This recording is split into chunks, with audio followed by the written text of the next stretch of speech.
Welcome. In this episode, I get to hang out with Paul Kelemba. Maybe this name is not familiar to you, so I might as well call him by the name you most probably know him by, Maddo. Yeah, that's his pen name.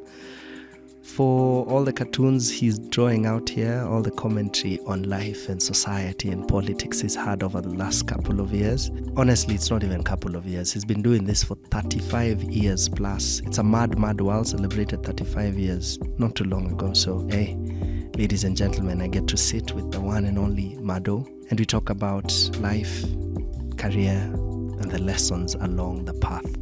Maddo is also celebrated as a founding member of Ketable Music, which does research, documents, and archives East African music. He also sits on the board of Boni Media. These are the guys who gave you XYZ TV show.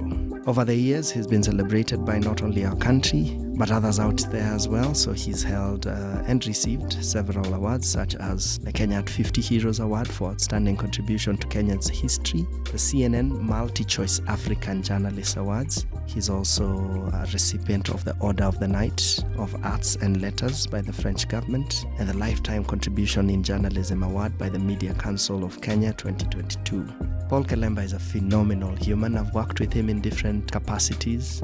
He was the producer of one of the plays that I recently directed. That's at the beginning of the year, African Twist. I hope you checked it out. And we just sit and chat over tea. So I hope you enjoy this episode. Hit him up on the different social media platforms and tell him you see him and you celebrate him, because I definitely do. And we definitely do right here on Casually Human. Enjoy.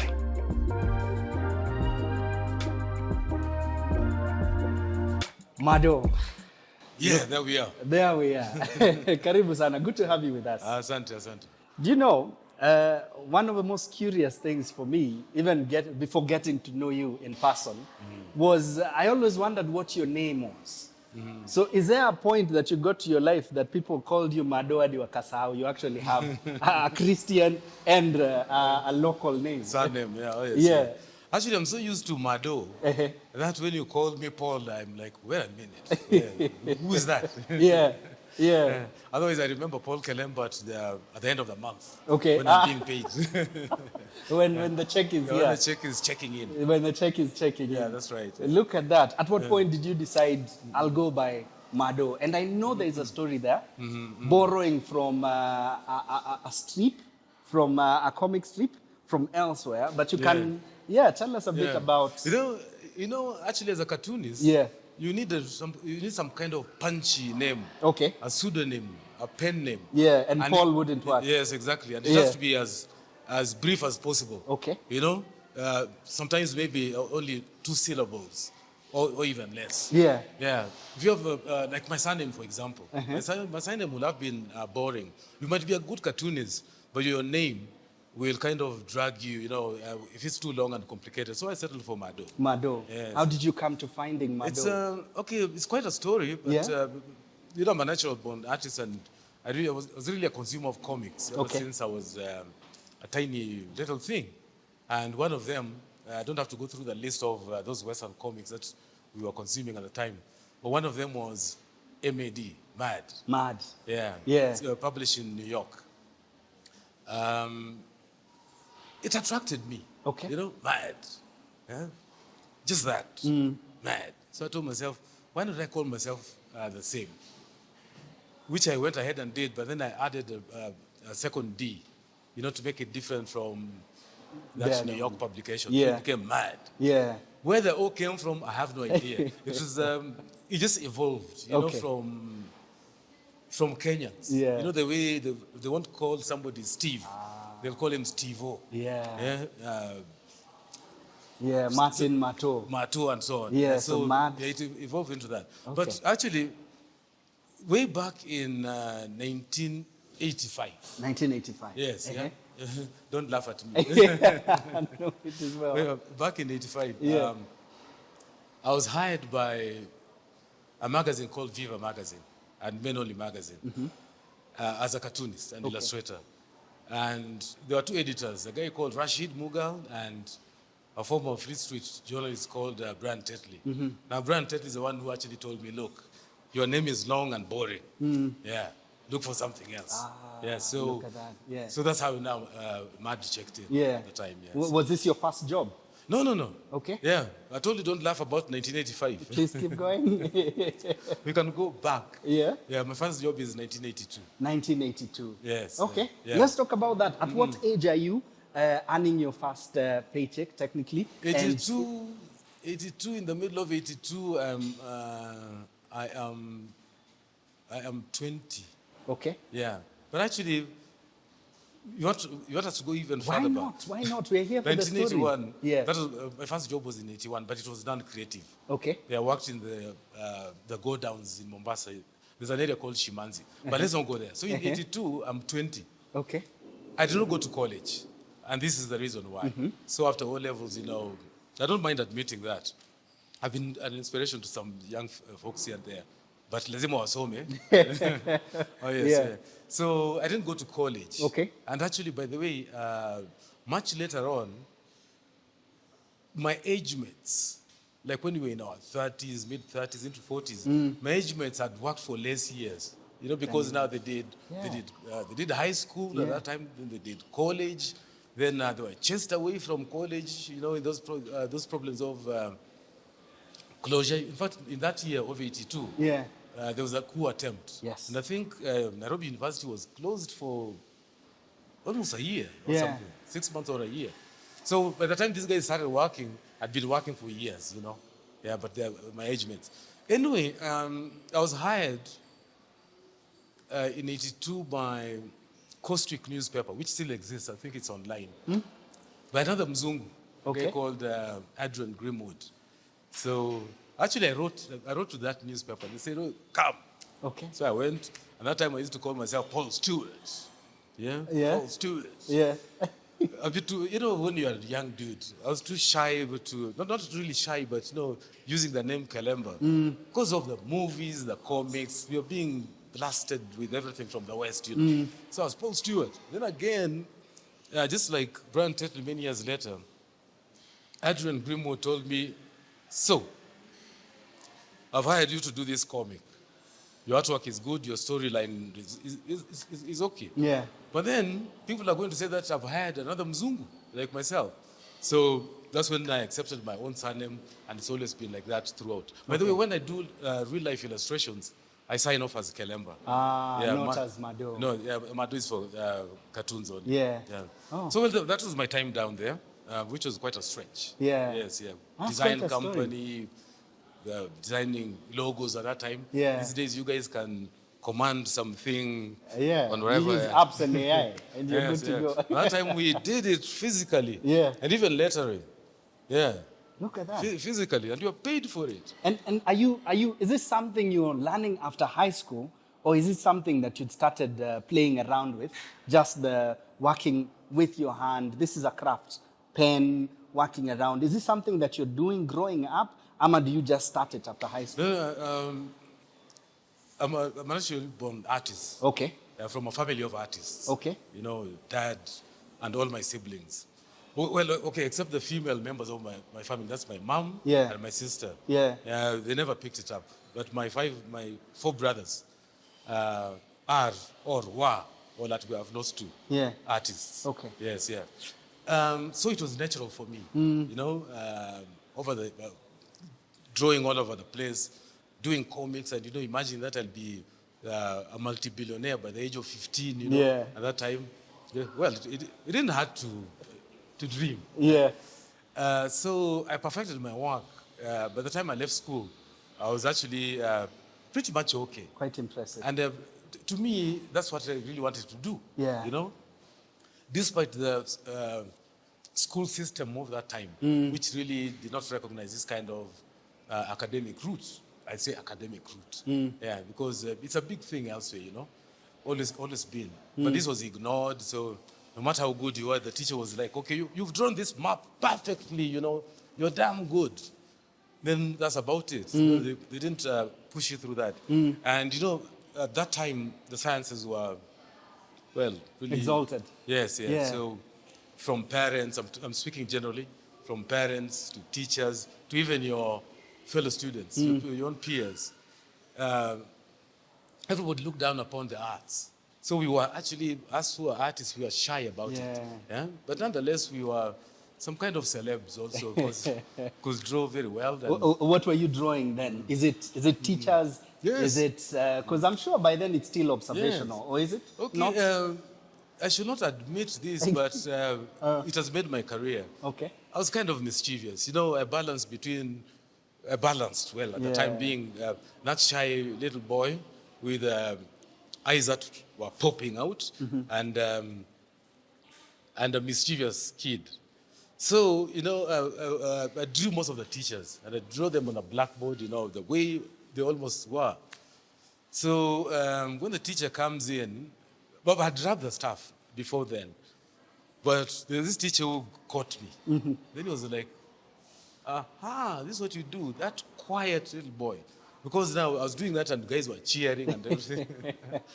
So I had that split kind of whatever, not split personality. Yeah.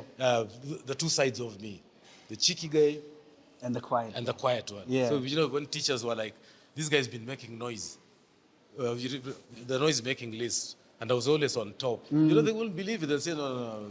I think you guys are trying to do it. Of all people, not him. No, not him. Of all people, not him. But Okay. nonetheless, I perfected my art during that period of time. Yeah. And I knew this is what I was going to do. Yeah. But when I left after O-levels, I tried doing accounts. I studied accounts for a while before throwing in the towel. Yeah. Actually, that's when I called Grimwood at Coastwick. Yeah. Yes, I dumped accounts. Ah, Yes, because I nice. started earning. I'm 20 and I'm 2,000 shillings per comic. You know? That's a lot of money. Yes, and guys were struggling with salaries of 700 bob. Yeah. But I used to look at them like, look at these fellows. You know what? The biggest thing I take from that is the audacity to just keep doing what you do, even when had you been told to study accounts? Well, Or was this a pushed by the choice? family. Okay, Yes. they were pushing for it. Yes, that's right. Interesting. Look at that. Okay, let's skip through the 80s, yeah? How do you end up in Nairobi, and how do you end up being attached to where we know you now? You know, to the Standard Group and everything that they're doing. I'm sure there are a couple of things in there, but let's just skip to that season because I'd like us to look at you as an observer of politics. So I'll come back to the politics of it, but let's talk about how you end up in Nairobi. Yeah, okay. Quickly, because the story is very, very long. I bet. I hope to write a book someday. I hope you do. Yes, yeah. Not Yeah. from rags to riches, but just like that, there. Yeah. Yeah. The year is 83, and again I write a letter to Okay. Nairobi, and that's now to Brian Tetley at Viva Magazine. That Okay. also launched a new magazine called Men Only, meant for men. Viva was actually kind of feminine. Okay. Though just quickly, the editor at that time at Viva Magazine was this guy called Salim Loan, and he actually turned it into a political publication. At the end of the day, he ran away, by the way. Okay. Oh, yes. Yeah, he ran away from the Yeah, the this is Kanwa. Nyayo's era. Yes, exactly so. Yeah. Anyway, so I wrote to Brian, who took me in, they invited me to Nairobi, and I started working here in 84. Okay. 84 going into 85.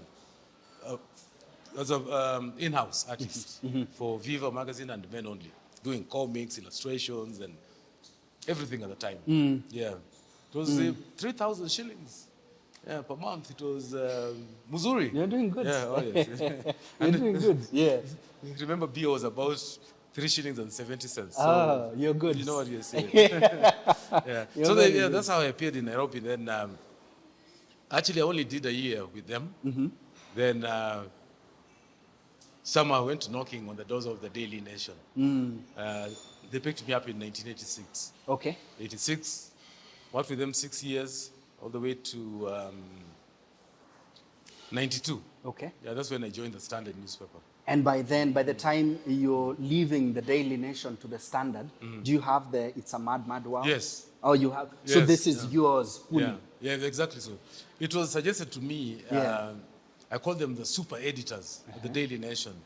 There's a guy called George Mbugus, there was John Lawrence, there was Sean Egan, Philip Ocheng, and Joe Cardi. Okay. Those are the guys who sat me down and told me, okay, you can do.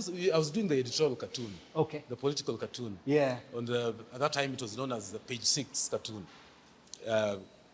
which was alongside the editorial. Okay. So they told me, but you can do something else. So Mad World was born as a quarter page. Yeah. They actually suggested that, but then I came up with the name myself. It was born as a black and white quarter page kind of arrangement with 1 or 2 or 3 features within it. This is 1989. 1989. October of 1989. At the Daily Nation. Yes. So by the time I was leaving, some 3 years later, 89, 1991, some 3 years later, it was already established. And we were working hand in hand with the late humor writer, satire writer, and playwright, Wahome Mutai, Yes. who was known as Whispers. So we had become very close, almost like twins, you know. We moved together from the Daily Nation back in '92, Okay. and went to the Standard newspaper. Standard. But he was he used to jump up and down. Yeah. So he eventually fled from the Standard. I came back to the Nation, but then I carried on. And he was there for the longest time. Yes. Okay. But he was back and forth. Yeah. Let's talk about your content then. Are you a political observer? Is this what you're doing? Is this Yes. the content of it? You can describe me as such. Yeah. Yes. And are you getting any reactions from the government of the day? Are you getting any reactions from people who take sides? And maybe your cartoon that day is saying something about their bull in the fight. Yeah. Yeah. Well, politics sells, especially in the third world. It sells. Let me also add that I also comment on society, Okay. culture, and the arts. Yeah, you really have to balance things out. But however, I lead with politics. Yeah, that's really my stuff, my kind of stuff. So I'm a natural government critic over the years. Obviously, things have changed so much in between. The years that I'm talking about, the 80s, there's no way you could depict the president and some leaders and so on. Yeah.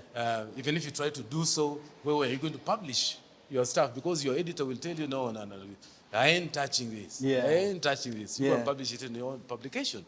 Anyway, so, but I was itching, throughout. I love observing politics. I analyze politics, not as well as the other people that who appear on talk shows and whatever, because I do myself not by appearing on those shows, but rather through my column and my artwork. So I'd been itching throughout, and testing ground started around and about 1990, 91, where I'll try to disguise Daniel Arap Moi as much as I could in order to get round the editor. I call them the gatekeepers at the time. Yeah. Yeah, so I'd give him a hat or something like that. The boldness started that slowly because, we are fighting two things. The Kanu excessiveness and also the gatekeeping editors. Though I don't blame them, by the way. Times were different. It's not like now. Maybe we'll come back to what's going on right now. will. Yeah. Times were different. You publish something in your newspaper, you get abducted. Yeah. You're taken away. Yeah. Oh, yes. That's what happened at the time. That sounds vaguely familiar, right? Very... It didn't start the other day. Yeah. And people actually lost their lives. So I hate to admit it. I had to say it, but yes, we were scared. Yeah, it was scary. People died. Actually, the relative freedoms that we are seeing today are as a result of that. Yeah. Yeah, the people who died probably at least should be published someday. Yeah. Saying that these are the people that we lost. Yeah. We know the stars, the people who, those who died. Yeah. But there were so many others who were unsung. Yeah. Yes. Yeah. Quite a number. Look Yeah. at that. Yeah. What is changing over the years, especially towards the end of Nyayo's regime? Is the boldness going up, and how are you approaching this in your work? Well, there was some degree of acceptance Okay. towards Moi's last years. For example, in 1992, I'm credited with being the first guy to draw Moi in a publication that was put out there. and that was Society magazine back in 1992. Okay. And remember, magazine, it was a weekly, and with very hot politics, edited by a guy called Pius Nyamora, who's in the USA now. He ran away, by the way. The editors in the dailies still could not touch Moi at that time. But that one kind of opened up avenues, you know, for like, okay, fine, then okay, this can be done. So they started accepting us doing Moi, you know, not as critically as we'd depict him later on. By that time, you know, there's still some kind of care to be taken care of. Anyway, by the time he was leaving, we were having him for dinner. Yeah. Yes. And there's nothing that he could do about it. Things had changed, and that was it. In fact, after I did what I did, Gado we had just moved from Tanzania, and he's the one who replaced me early in 1992 at the Daily Nation. At the Daily, yeah. So after I did that, he also went to town with Moi, you know. And you know, in the Daily Nation, it was easier depicting Moi than the Standard newspaper for some specific reasons. Ownership, you know, and so on. So he actually went to town. And I was struggling on the other side. And may I also hasten to put in this, that I'm not the first guy to draw Moi and put him out there. It was Nairobi University students. Interesting. Yeah, before me. Yeah, as a cartoon. Yes. Mine was in a publication that was offered to sell, for sale to the public. But these guys had already done Moi and pasted those cartoons in that tunnel, the one underneath Uhuru Highway. Yes. Yeah, there's even one, you know, we were exposed to that. We saw these things eventually. When it was like, if you are caught doing that, probably it was a death sentence. You know, now, Moi had a wheelbarrow. Wheelbarrow. Again, sounds familiar. Wheelbarrow. Yeah, wheelbarrow full of Kenyans. Yeah? Then he was driving them towards a cliff. It was quite a cartoon and that. Look at but that. obviously it never saw the light of day in any publication. Yeah. Anyway, the progression from 92 was that thereafter now we went to town with Moi.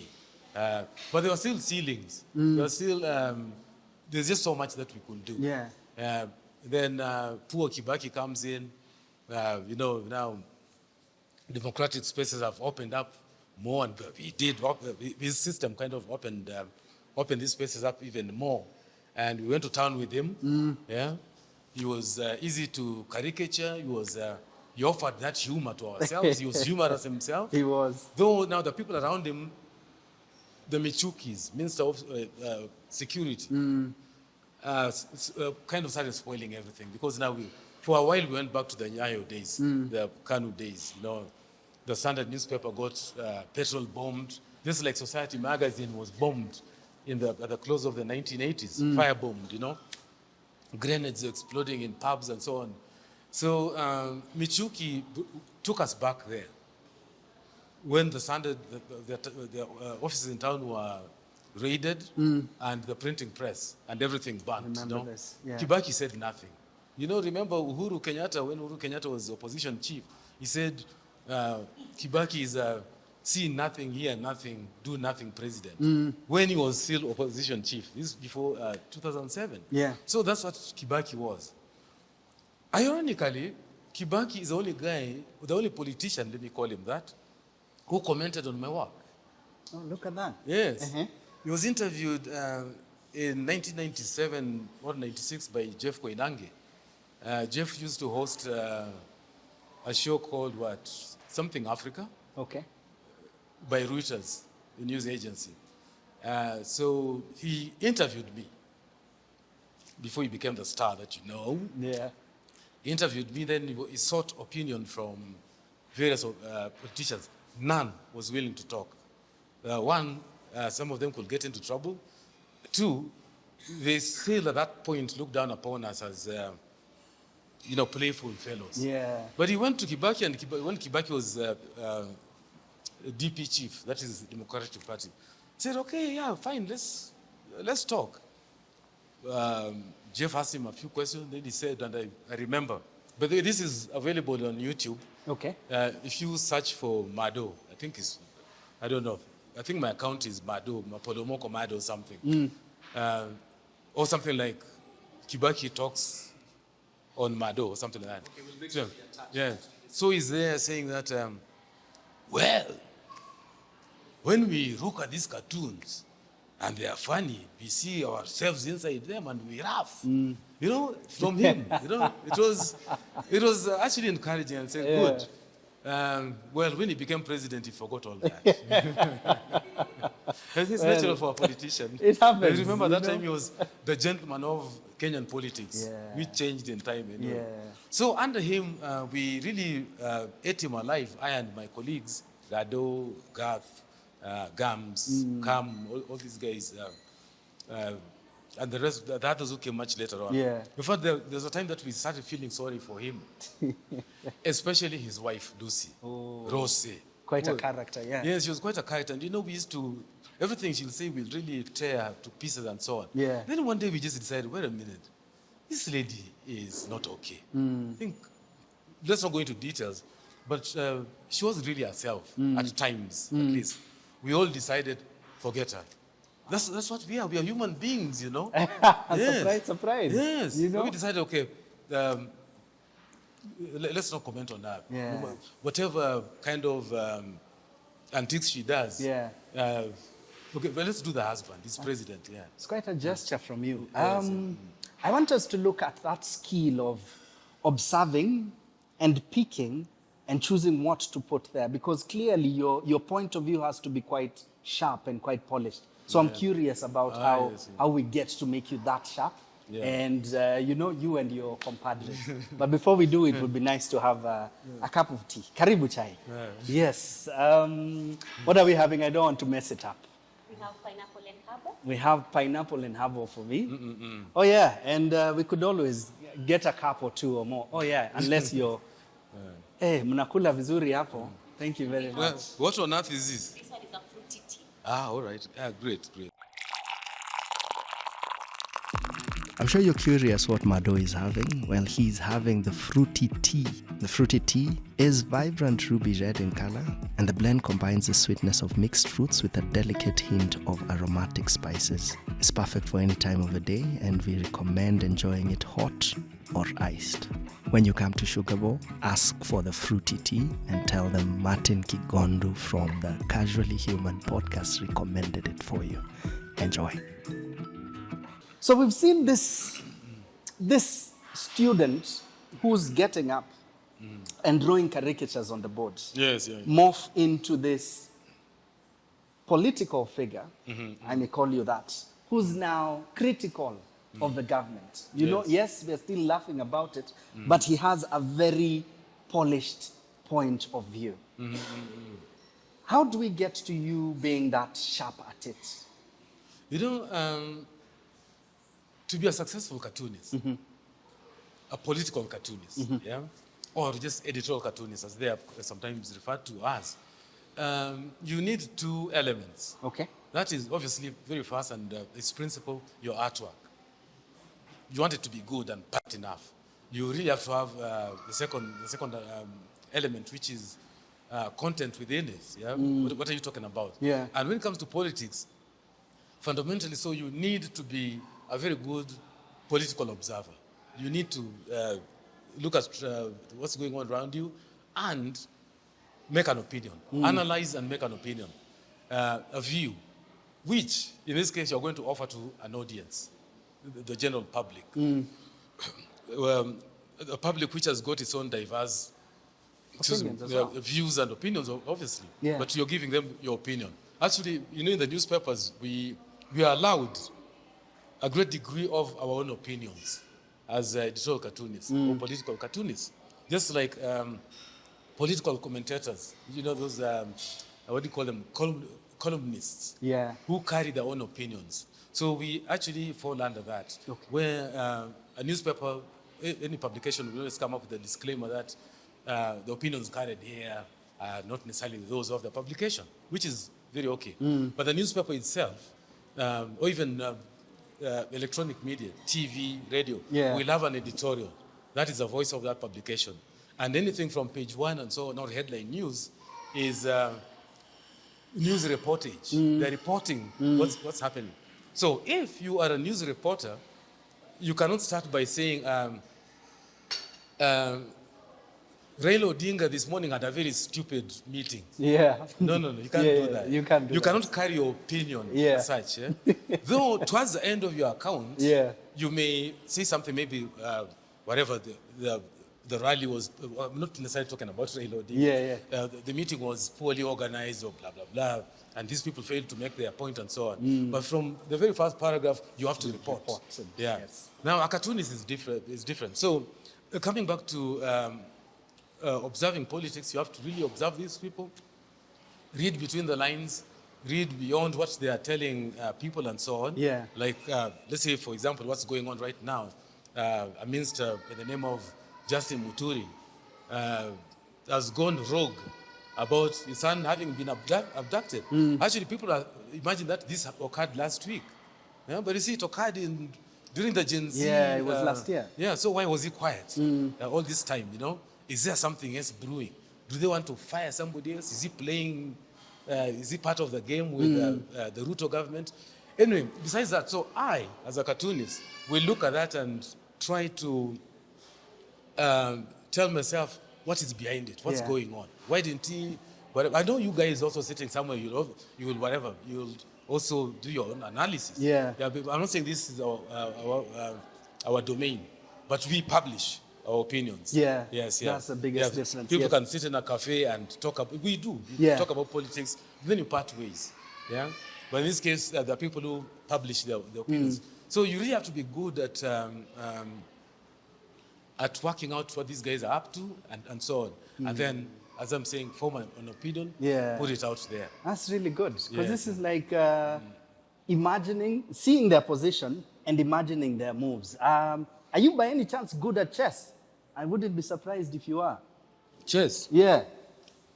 I played it a lot. There you go. As Makes a lot of sense. Yeah, Makes a lot of sense. All the way from that first move, Yeah. you tell yourself, do you have this pawn? Do 2 steps or 1. Yeah. Because you can only do it once. That makes a lot of sense. And make sure that you have your key characters not die off quickly. You need the castle, you need the knight, you know? And obviously, the queen. You need the queen. Yes, yeah. There you go. I want us to look at the next regime, maybe in passing, because all this is bringing me to the current state of things, you know? So we could sweep over the Uhuru regime. Yes. I don't know, how was that experience for you, right before we get into, well, what is happening now and your opinion of it, really? How do we maneuver the 10 years of? Yes, 10 years of Ruto. Uhuru. Yeah. Okay. I see you. Maybe not. Okay, fine. Okay, we'll get there when we get there. Yes. Yes, actually in that sequence, after Kibaki, here comes Uhuru Kenyatta. Yeah. Who happens to be somebody I'd met before he became president. Okay. And I knew his demeanor. But however, you know, when you get up there, things will change naturally. Oh yes. I mean, if I go to if I became president, Martin, you are not just going to call me like that. No, Yes, really. yeah. Anyway, but I'll be different. Yeah. Anyway, I think leading this nation is also quite a task. Yeah. You might decide that, okay, I want clean leadership, but there are these guys who helped you into power, and they are crooks. Yeah, they want to be paid back the money, the funds that they gave you. Yeah, all that backing. Now they want positions and so on. You'll recall that Uhuru's first cabinet was what came out of that new constitution at that time. And here are technocrats, here experts in their fields who are brought in. But what happened to them? They could not work because now politicians were like, we are the ones who gave you this position and so on. We made it possible. In fact, one admitted to us, let me not name him. This guy actually told us, I and Maddo, that I regret leaving the private sector. Okay, let's go a little close. The banking industry. You have to go into this thing. Now, you know, the guys are all over the place. You want this, the tenders and so on. Yeah. So it becomes very difficult. So Uhuru was caught in that. Remember him one day admitting that these crooks are all over around me. They're even in my office. Like, what did you want us to do? You go and tell your grandmother, yeah, to do what? So that correspondingly also hurt media freedoms. Because now when things became too hot for him, he let the thugs out on us. So again, the relative freedoms that we had gained, we started losing, and very rapidly, under Uhuru. Yes, okay, things would have been were kind of different from the Moi time, but you see, there will always be levels and categories. Yeah. Or eras, and so on, chapters. How are you, what's your internal atmosphere? Are you scared of all this? Are you worried for family? How are you blocking this off if in case there is any fear? How are you surviving through this season? Because yes, you have to be productive. Yes. Yeah, you have work to do, and you have a strong opinion. But then again, there is a safety to sort of look out for. How are you navigating this internally? Yeah, it's what a question. You know, having come from those years and being one of the ones that we call the survivors of the years. Yeah, fine. I wasn't detained, but we got harassed here and there. I never really imagined after 2002 that I would ever again become worried about my own safety and that of my family and my colleagues. To me, that was gone. But then when it started creeping back in Kibaki's time, you know, there were some assassinations. Yeah. Then in Uhuru's time, I'm not necessarily accusing them. You know, systems actually work in funny ways. There are times the king's men will go out of hand to protect the king, even without the king giving even tacit support or approval of, let's say, an abduction or a killing. There are these guys who can go overboard. That's a different story. So when it was occurring under Uhuru, we were also like, okay, it will pass. But see, right now, that dark cloud is actually back again. And we can tell from the numerous abductions that are going on. And let's not beat around the bush. It's the system. It's the government. It's the government agencies. Yeah, you cannot have just a group of people going around the country abducting young people for making negative comments on social media about the president and the government. You know, they just favor the government. Using all their resources with Subarus, you know, their own resources, fuel and everything, then keeping quiet, not even reporting back to like, we've done in this game. No. It's government agencies, and most so it's NIS. Or the other now agencies that have come around that nobody knows, head or tail, who is the boss and so on, which happened in the Kanu days, by the way. You'd be police boss in a region, then somebody just comes and does their own things because they've got orders from elsewhere. So we've actually been flung back into that period of time. And it's very worrying because of the abductions, as we are saying. And nobody, when it gets to this level, nobody is safe. So what we've done is come together. We have even been in support of Kibet Bull. We issued a statement as our association, which is Katuni. We issued a strong statement and did also a couple of artwork to in support. Yeah, so clearly here strategy then becomes regrouping. And finding stability and grounding in coming together. I really like that. I like that. Just one more thing right before we now come back to choices you've made around how productive you are as an artist. Right before we close on that, I'd also like to recognize, and this is interesting. I've only just discovered this. You've mentioned lightly as we moved the Kibet bulls of the time, and he's most synonymous with the silhouette cartoon figure. But this apparently is not the first sighting of this particular drawing. The first sighting of it was on Mad World. That's right, What yeah. was the context of this? And did you ever think it would be this controversial years Yeah. later? Ruto was deputy president at the time. Yeah. And this is August 2019. So I depicted him using that silhouette. Actually, I'd drawn the, what do you call it, him with the features. Okay.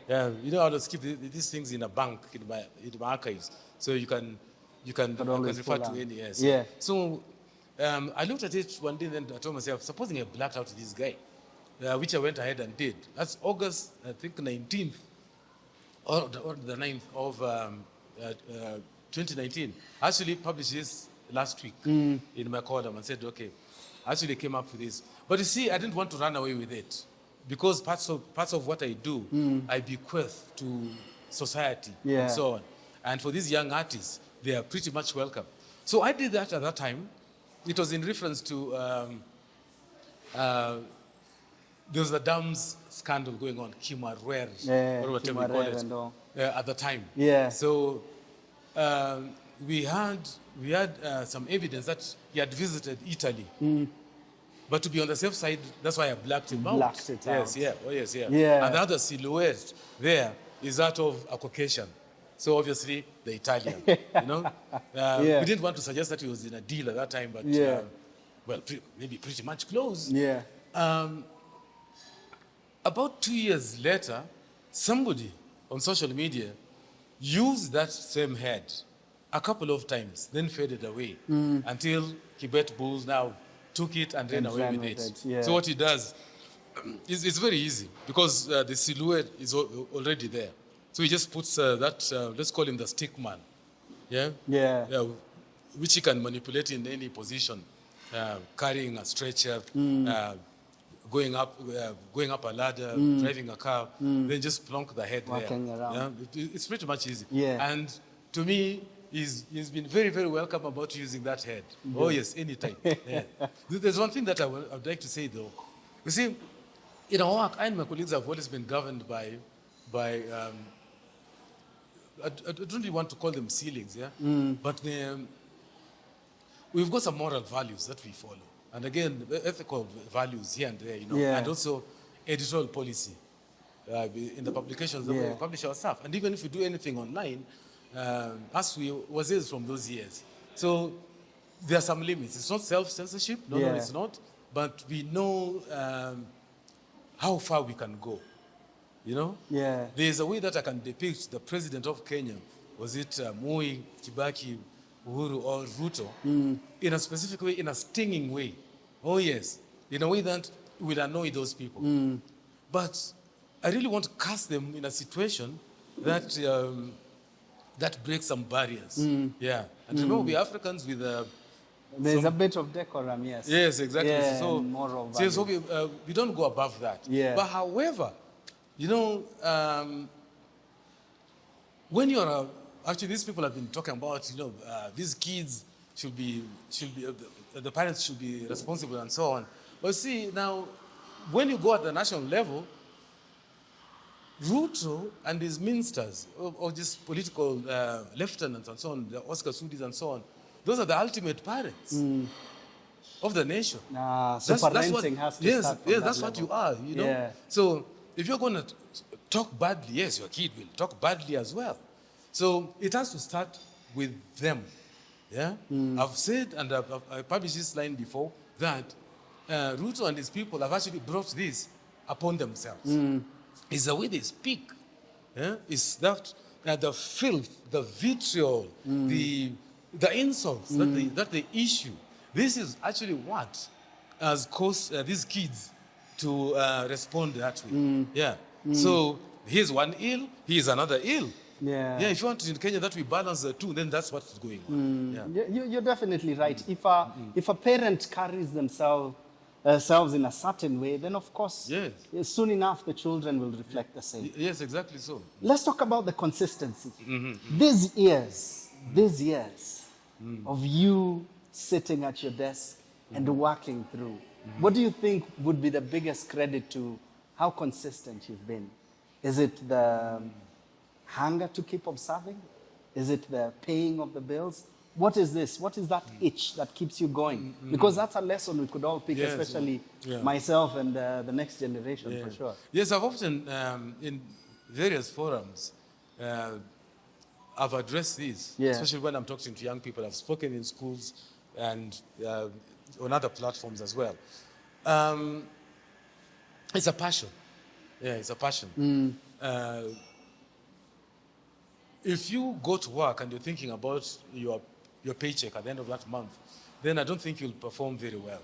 But if you go to work with that passion to deliver, whatever you're doing, whether you're a cook, a chef somewhere, you're a matatu driver, you really need that to be deep inside you to deliver what you're doing, Yeah. whatever you're doing. So that's pretty much what I have. Okay. But at the end of the day, my cartoons Yeah. have paid bills, they've done what? They've taken all my children through college. Yeah, they're better educated than me. That's a beautiful thing Oh, to yes, see. it's a good thing. It's a good feeling Yeah. for me. So it's done all that. Okay. Yeah. I can say that I live relatively comfortably. Yeah.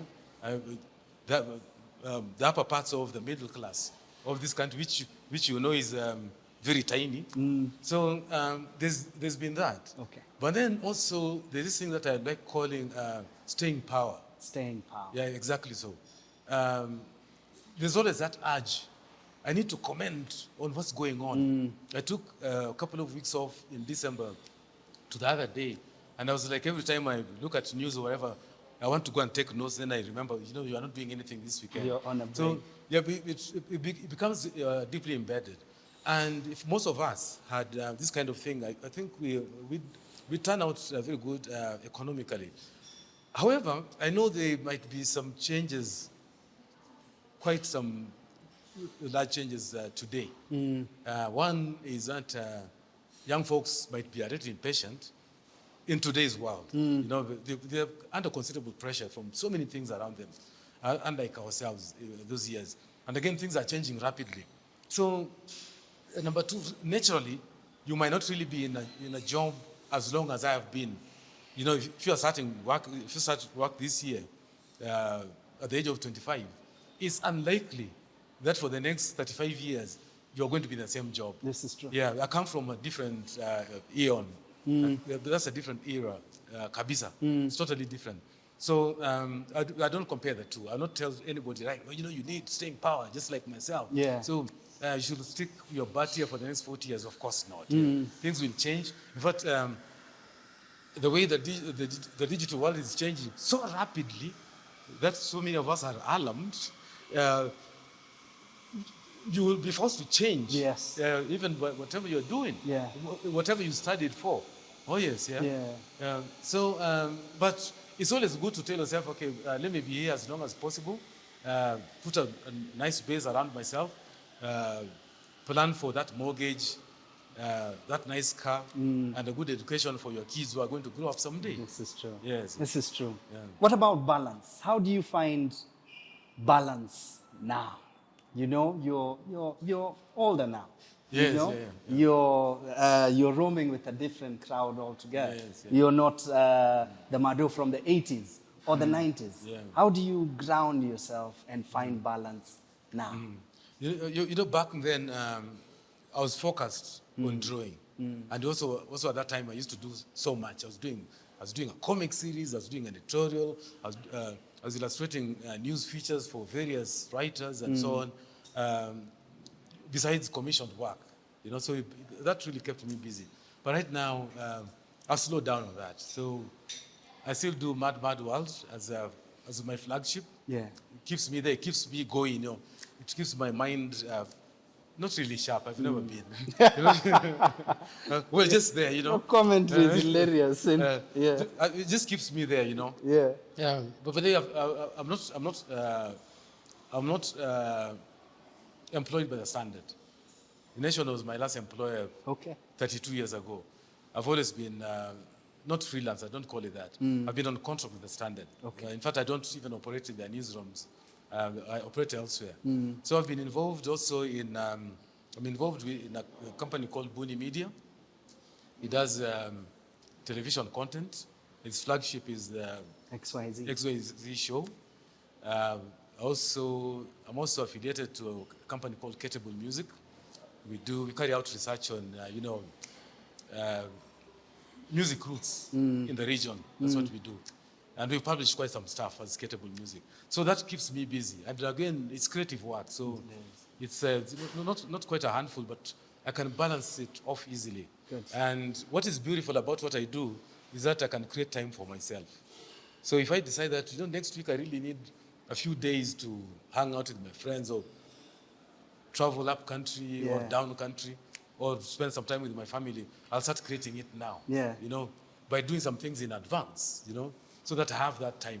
So there's a good fair balance.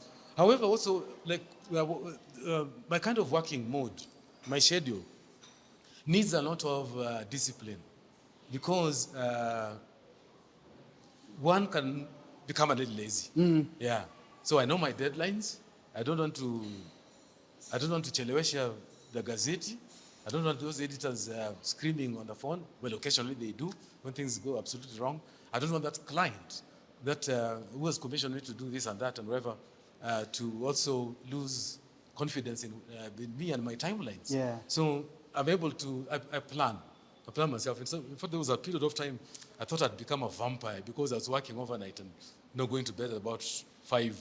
Sunrise, really, with the birds all over the place, and then I'd sleep until 2 p.m. And you guys were like, you must be a lazy guy. Yeah. But actually, on average, I put in 12 hours, not 8 hours. Yeah. Yeah, average 12 hours. But I've easily stretched to 17 hours in that period of 24 hours. Yeah. By the time you get to your bed, you're kaput. Yeah. And so on. Yeah. Yes, yeah. But I know, as I was just saying, I compensate for something else. I'm creating some little time downstream. I like that. Yes. I like that. And you owe it to yourself because out here for us to celebrate you as much as we do, all that is clearly from your work. Maddo, you're an outlier. You're a good friend of mine. And I take this opportunity to celebrate you. Yeah, thank you, Martin. Yes. Makofi kwa Maddo. So fantastic. Thank you very much. Ladies and gentlemen, we'll clear it and close it on a high. On a high, we've closed out with nuggets. We've picked in quite a bit. Sindio, I love the stories. I love the discipline angle of it, the commentary side of it. But one of my favorite bits about Maddo is his sense of humor. I hope you've picked it. Yeah? Yeah, because it was such a pleasure having a chat with him. Asante sana, Maddo. Asante sana. I wish you well. I can't wait to see, what we have this week and the next. Thank you. Oh, yes, it's coming in a couple of days' time. It is. Thank you very much. Asante sana. Thank you very much. Thank you. Salam. Wow. Salam. Salam. Ladies and gentlemen, all of you who are here will get a voucher on sugarbowl. You have 10% off on your next meal here. It's a meal, right? 15. Oh, that's impressive. 15% off. Yes, so, yes, you better use it immediately. Asanteni sana. Thank you.